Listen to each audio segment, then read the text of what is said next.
Good morning, good afternoon, good evening, folks. Michael Zuber, one rental at a time, back with my good friend, the Lumberjack. How you doing, man? I'm doing all right, Mike. I'm doing all right. So you and your family have an event that I said last week that I wouldn't Yes. wish on anyone.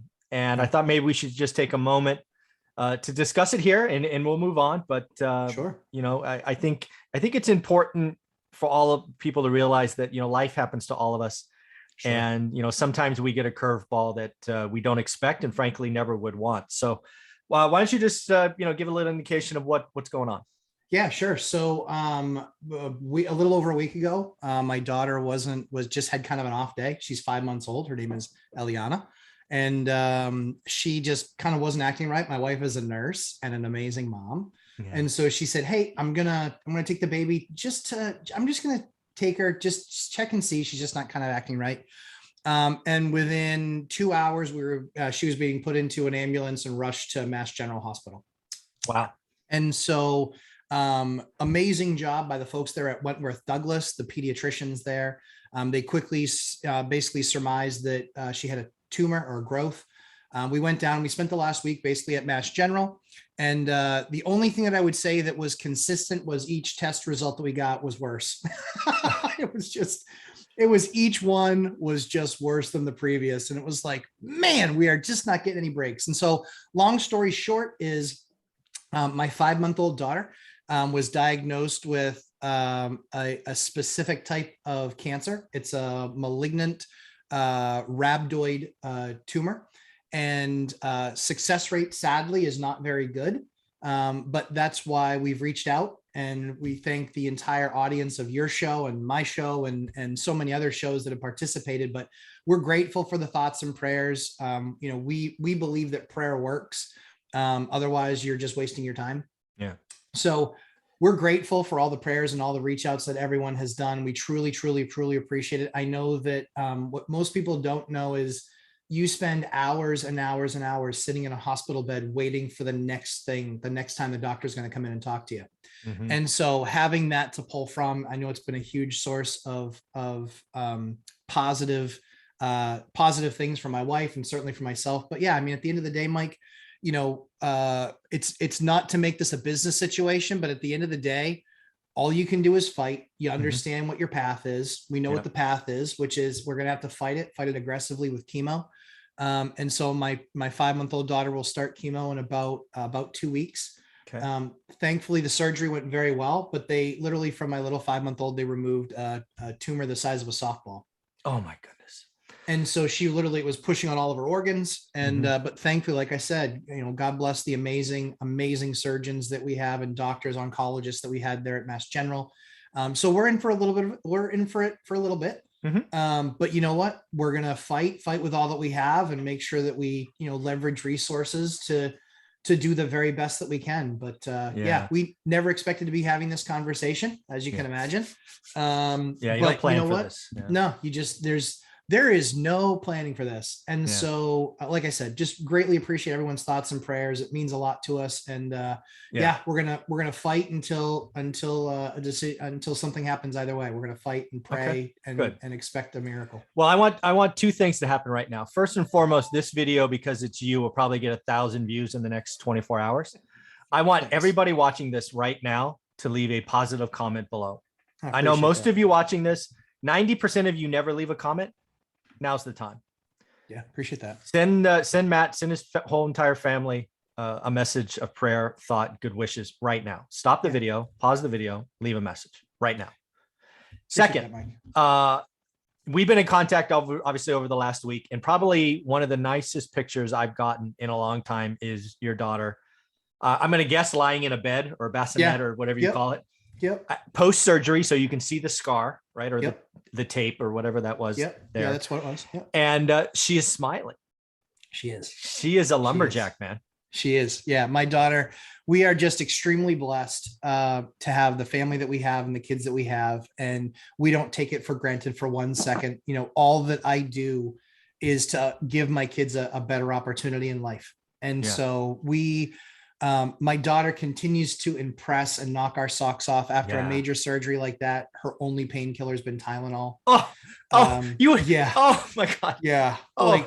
Lumberjack right there. Yeah. I'm like, all right, stop being a show off. Yeah, exactly. But but I'd be asking for a hell of a lot stronger than Tylenol. Yeah, like just hit me with something really hard, knock me out completely. But yeah, it's honestly, Mike, it's been a huge blessing seeing everybody come together, seeing everybody rally, seeing everybody, thoughts and prayers. It's been awesome. My daughter is literally, she eats pretty much nonstop. She is going to town. She's growing. She is getting ramped up for the battle of her life. Yeah, she's ready. Yep. Yeah. All right, folks, one more time. See it. It's awesome. One more time. Leave a comment right now. Send wishes, prayers. Awesome. And again, Matt will get this to his wife. That's why these are important. Yep. She needs some pick me up as well. So, all right. Good luck transitioning out of that into what we really want to talk about, which we're going to have some fun with this one. So there was a video that you sent me yesterday. You were one of, 20 plus people that sent it to me. Another channel, no need to hide it, Reventure Consulting. It at least appears that he's watched a couple of my videos because he basically called me out, right? 50-year video, 10% down, kind of all the things that were in our spreadsheets. So he called me out, and I want to thank you for sending that to me. I obviously watched it and recorded. I didn't realize it was almost an hour of a reaction video. Sorry about that, everybody. I didn't know what I was doing. I've done like one other reaction video, so I didn't know what I was doing. I was trying not to be mad. I was definitely worked up, but so thank you for sending that to me. What were your takeaways? Because obviously you watched it before you sent it to me. So. Oh man, I'd love to know where this guy invests his money. I'd love to. I don't know. Love to. I'd also love to know, and I mean this as respectfully as possible. How much money does he make? Like, where is he pulling his money from? Is it just from his clickbait crappy videos with great graphs? Yeah, I don't know. Like these ideas are stupid. They're just stupid. At the end of the day, if you want a different future than what everybody else is going to have, then all the things that he's preaching about, if you're not taking action, then you're going to lose. Yeah. I don't disagree. If you're not doing something that combats inflation, you're going to lose. If you're not doing something to get more skill sets that are more valuable in today's economy, you're going to lose. Like, these are all things that, we don't disagree with, but I think largely speaking, for him to say that real estate is a bad investment and it's not about a payment, he's a moron. You're a moron. You're a moron. Of course, that's what it's about. I'm sorry. Who's buying houses for $425,000 in cash? Not me. Still not me. Yeah. Still not me. No, I could write that check, but I'm not going to. Right. And again, at the end of the day, Mike, if the market is inflationary, that means that assets go up. Yeah. But right now, we're able to lock in at basically an all-time low. Yeah. So it doesn't matter. Yeah, given a gift. Like the guy, and he's like, well, he's the idiot who tries to time the market. And then he should watch our video on time in the market versus time the market. Yeah, exactly. And we're right. Because you know what? I will challenge that guy. I'll bet him 10 grand over the next 5 years. I will make more money than he does on whatever asset he wants to go after. Yeah. I don't care what the asset is. Pick it. Go ahead. Because if you pick Bitcoin and crypto, you're going to have to sell some and then wait for a dip and then buy in. So tell me what you're buying out there. What stock that's not a company that's in trouble is going to give you an 11% return with basically zero risk. People, he's making the argument that people are buying based on appreciation. If you're buying based on appreciation, you're doing it wrong. Yeah, you're a jackass. You don't buy for appreciation. I have never, ever, ever, ever, ever, ever, ever bought a property based on what it's going to be worth in 10 years. Never did that. Dude, I never fill out. I don't know my financial statement. If I didn't have to fill it out for my commercial loans, I would have no idea. It's an irrelevant number. Completely irrelevant. The only time that I have it is when I'm having to argue with the bank. I go back and look at it. Yes. And then what am I at? And I have to argue with them. Really? You're going to argue with me? This is the number, guys. So that's the only time that you do it. But outside of that, you never, ever do it. So again, I don't care. I'm still buying deals. Yeah. And there are more deals in the market now than there were 6 weeks ago. Yeah. I'm closing one this week. Yeah.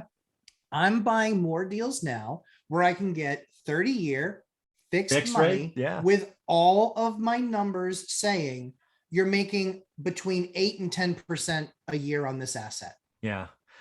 So I've been thinking about this video a lot. I don't know another way to do it. Yeah, I don't either. So I've been thinking about this video a lot. Again, his graphs are great. I want to talk about a couple of the graphs because a graph, just like statistics, anybody can look at it and tell a different story. So I want to take the opportunity to go through a couple of his graphs and give our thoughts on them. His first graph in the video, as I recall, it might have been the second, was basically who has more cash, the homeowner or the renter, right? He does two graphs, as I recall. One was median and one was average, right?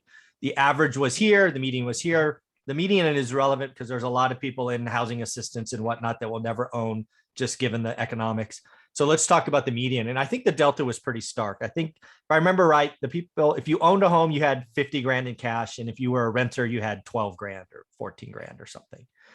His takeaway from that is renters, don't have the down payment is really what I was thinking he was saying. However, you should take a different, that graph is different. It says it is so vital, so critical to get on the property ladder that you need to do whatever it takes. Because once you are on the property ladder, you start saving money because your payment doesn't change. Your landlord is going to raise your rent if you never rent. So this person is telling you you're going to stay a renter and not to work hard and sacrifice and get uncomfortable and house hack like you did in duplexes or room hack like Todd Baldwin did on CNBC Millionaire. Jesus Christ. What are people thinking?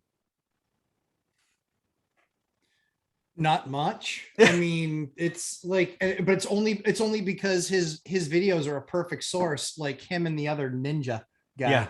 Like they're horrible. I mean, again, guys, at the end of the day, it's very, very, very, very simple. I want 30-year fixed debt. Absolutely. That's what I want. I want 30-year fixed and debt. how often does your payment change? That is going to appreciate. How often does your principal and interest payment change? Let me check. Basically, the interest, nothing, never, ever. Never. It's stuck 30 years. Yeah. Payment interest doesn't change, right? Never. Taxes and insurance do, sure. I had a tenant. Yes. I had a tenant text me because they basically so I did the binder strategy with them, this, that, and the other. Mm-hmm. When they started with me, their rent was $1,600 a month. It's now $2,200 a month. Wow. And their response back to me was, I should have just bought a house. Well, my response back was, yes, I agree. I agree. Yes, I agree. And that's the key, right? So the first takeaway from his chart was, and really it's a saying that's kind of cute, but this is perfect, right? You get to choose your hard, right? If you want to save up a down payment, which again could be as small as 3 or 3.5%, that's hard. I get it. You have to sacrifice. You have to go without eating out. You can't go to all the movies. You can't buy the big screen TV. You can't have 4 phones. You can't have 3 cars. You can't take a fancy vacation. Great. Guess what? I did that for 15 freaking years. You can do it for a year and a half, or eat $600 in increased rent, because that's hard too. I mean, at the end of the day, their mortgage payment would have gone up nearly that much. Now they're absolutely, based on what they're living in, they're absolutely paying more than what they would be in a mortgage. For sure. Way more. They should have bought 3 or 4 years ago and made the sacrifice. Yeah. They chose not to, and that's fine. I'm reminded every month when I drive past their house that they have 2 cars that are less than 2 years old. Mm-hmm. Your choice, man. Your choice. Yeah. We operated with 1 car for a while. It's just, that's the worst. No, that's horrible. And then, we had the same cars for 12 years. I mean, people you get to choose your hard. Choose your hard. So the other thing I want to talk about, because again, the video was all kinds of wrong. His closing comment about buy and hold investors drove me crazy. So I think he's the same guy that was saying mom and pop landlords, because of the eviction moratorium, are going to start to sell and crash the market. Yeah. Now he's saying mom and pop investors are keeping buying, right? They're 55% of the purchases or something. And all of a sudden we're going to sell if the property goes down. I mean, why am I going to sell? when the property goes down in value. If it goes down, I'm not saying it will, but his argument that landlords are suddenly going to start selling because property goes down, he doesn't understand buy and hold. He doesn't understand lending. Investors, I mean, have you done a loan with a bank as an investor in the last 2 years where you had to put less than 20% down? No. Yeah, No. I haven't done one for 25%. No. So he talks about a 5 or 10% fall, like that's suddenly going to put us in negative equity. That's not how it works. We're putting real money down. This is not, he tried to compare investors today with investors in 06, and I almost lost it.